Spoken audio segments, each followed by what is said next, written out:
ತೃತೀಯ ಲಿಂಗಿಗಳಿಗೆ ವಿಶೇಷ ಅವಕಾಶ. ನಾನು ಅವನಲ್ಲ ಅವಳು.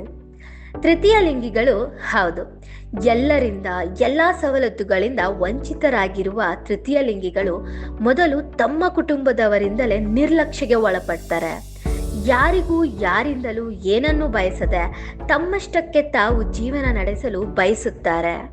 ಸ್ವಾಭಿಮಾನಿ ಜೀವನ ನಡೆಸಲು ಸಮಾಜದಲ್ಲಿ ಅವರಿಗೆ ಅವಕಾಶಗಳ ಕೊರತೆ, ವಿದ್ಯಾಭ್ಯಾಸದ ಕೊರತೆ, ಕೌಟುಂಬಿಕ ವಾತಾವರಣದ ಕೊರತೆ, ಹೀಗೆ ಹುಡುಕ್ತಾ ಹೋದರೆ ಹಲವಾರು ಸಮಸ್ಯೆಗಳ ಸುಳಿವಿನಲ್ಲಿ ಸಿಲುಕಿರುವವರು ಈ ನಮ್ಮ ತೃತೀಯ ಲಿಂಗಿಗಳು.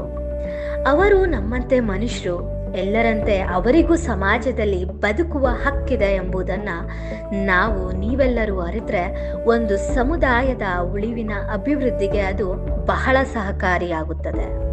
ಆದರೆ ಇದ್ಯಾವುದನ್ನೂ ಪರಿಗಣಿಸದೆ ಅವರನ್ನು ದೂಷಿಸುವ ಉತ್ಪ್ರೇಕ್ಷೆಗೆ ಒಳಪಡಿಸುತ್ತಾರೆ. ಆದರೆ ಇಲ್ಲಿ ಹೈದರಾಬಾದ್ ಪೊಲೀಸರು ತೃತೀಯ ಲಿಂಗಿಗಳಿಗೆ ಪೊಲೀಸ್ ಇಲಾಖೆಯಲ್ಲಿ ವಿಶೇಷ ಅವಕಾಶವನ್ನು ಮಾಡಿಕೊಟ್ಟಿದೆ.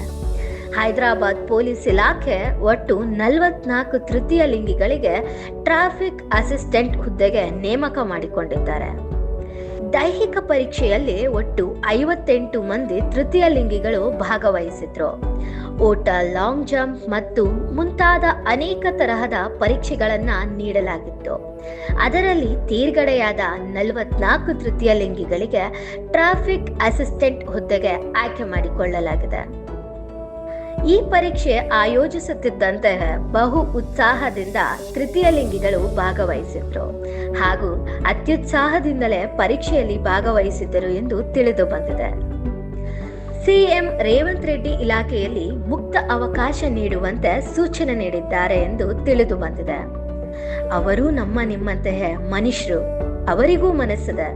ನಮ್ಮ ನಿಮ್ಮಂತೆ ಸ್ವಾಭಿಮಾನದಿಂದ ಜೀವಿಸುವ ಹಕ್ಕಿದೆ.